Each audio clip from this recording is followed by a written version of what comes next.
Got some interesting PlayStation news, Ubisoft in 2025, the rumor roundup with the biggest leaks of the week with some Xbox stuff and way more gaming news to go over. So sit back and let's go. Herman Hulst, the co-CEO of Sony overseeing all the PlayStation games and their other cross-media ambitions, did an interview with the Japanese magazine Famitsu, and I wanted to share some highlights from that. For one, he says that he's open to reviving classic franchises next to making brand new ones. And we've kind of seen that recently with the Killzone crossover in Helldivers 2. In October, Guerrilla said that they had to leave Killzone behind and that we should not expect a new game from them, but that doesn't mean that crossovers are off the table. Also, Astro Bot, of course, paid a lot of respect to classic franchises. Got more on that game in a moment, by the way. But yeah, it seems like games based on those older IPs are in the cards too. In 2021, we actually heard about a potential Wipeout game that could be in the works for PS5 and PSVR 2, made by an external development studio.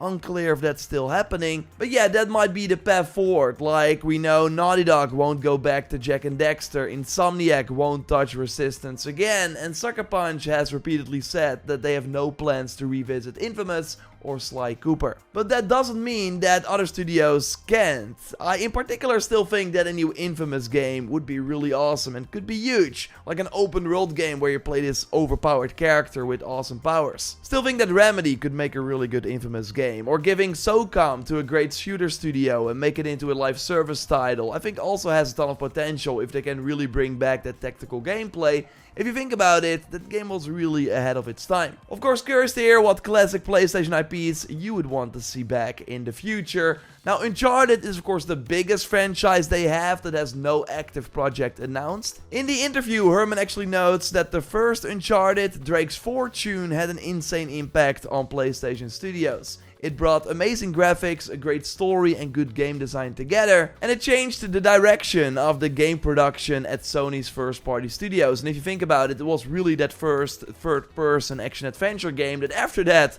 we have seen many more of. Now, almost 2 years ago, Sony showed a lady with a torch exploring some sort of cave in a PlayStation advertisement that only apart from that scene showed scenes from other PlayStation games. We still don't know if this was a tease for a new Uncharted with Nathan's daughter. But yeah, they are doing a second movie. I think it's only a matter of time before we see a new game. We do at least know though that it won't be made by Naughty Dog. Herman also said that Astro Bot sold 1.5 million units in 9 weeks, but more interesting is that 37% of the Astro Bot buyers have either never bought a PlayStation first-party game or it was their first one in 2 years. So basically, having a more family-friendly platformer like this is expanding their audience, and that's important to them. Also, the fact that Astro Bot won Game of the Year has boosted the sales a bit recently. So yeah, we should expect more family-friendly games, like Horizon was of course another one of those. Next to blockbuster titles like Ghost of Yotei, they are taking learnings from Helldivers 2 and how they're doing content updates to make successful live service games moving forward. He kind of dodges questions regarding Concord, and mobile games is something we will see in the future that will maximize synergy with console. We know a Horizon game is in development for mobile at NCSoft, so I'm curious how they will synergize that with console. I will of course keep you posted on the future of PlayStation right here. So according to industry analysts, Ubisoft at the end of 2025 will look a lot different from now, and this from a gamesindustry.biz article. So every year they go to an analyst at a big company, they constantly look at the industry and make predictions based on data.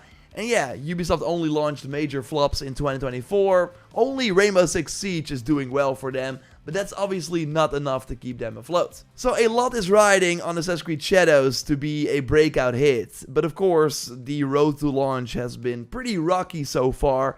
I totally think it will, of course, be profitable in the end, but it needs to be way more than that. And the busy February launch window with a ton of other great and similar open world type games is not helping either. Giving the devs more time with the delay will be helping for sure. This needs to have an amazing word of mouth. It has to come out, it has to surprise people, be even better than people are expecting, and then hopefully the word of mouth will have people that are kind of in doubt right now still bite the bullet and check it out. In my view, Assassin's Creed Shadows will get solid reviews and sell okay, but not enough to make Ubisoft continue business as usual, says one of the analysts. I, by the way, went more in depth on this topic, going over what happened in 2024 to get to this point for Ubisoft, if Assassin's Creed Shadows is going to be what they want it to be, and what happens if it's not. You can check that video out on my React channel. I will leave a link to it in the video description, so check it out if you haven't already.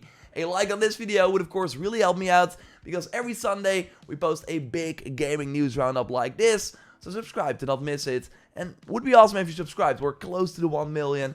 So, would really help. Thanks for that. Okay, time for quick shots. News stories I will go over quickly. Remember Everwild, the new IP from Rare, set in a magical world with a beautiful art style? Well, it was announced in 2019. We saw this trailer in 2020, but haven't heard anything since. Well, now on social media, Rare wishes everyone happy holidays with a new artwork from the game. Basically confirming that, hey, yes, it's still in development and likely that we will see something in 2025.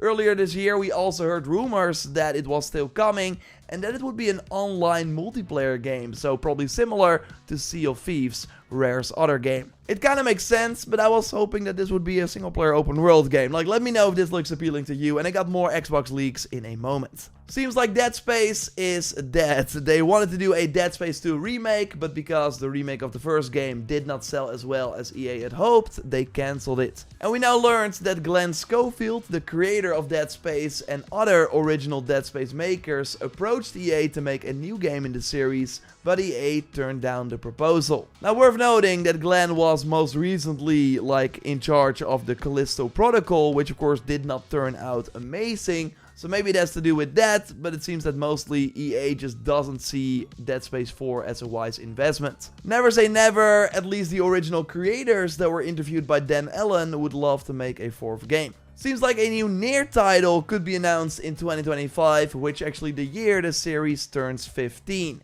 What should we do? Maybe something with the next game or developments related to that? Now let's hope it's not a mobile title and an actual console PC release. We of course this year saw the Stellar Blade Nier collab, and Square Enix could use a new game in the series for sure, because it has been pretty successful. Maybe it's related to the Switch 2 that we will of course see announced in 2025 with a ton of games for the launch window. Let me know if you want a new Nier game in the comments down below. It's time for the rumor roundup with the biggest leaks of the week. I will give stars, with 3 being very likely that it will happen and 1 being I don't think we should expect this. So there are some reasons to believe that Metal Gear Solid Delta, the remake of the third game of course, is coming in February, as NGK22 notes on Reddit. There was namely this one store advertising it for February, and there were some other reasons to believe it as well. The game was first of course announced for 2024, so a launch in early 2025 does make sense. But they must be smart enough to avoid February, right? March onwards is still quieter. I'm giving this 2 stars as it makes sense, but the source is kinda shaky.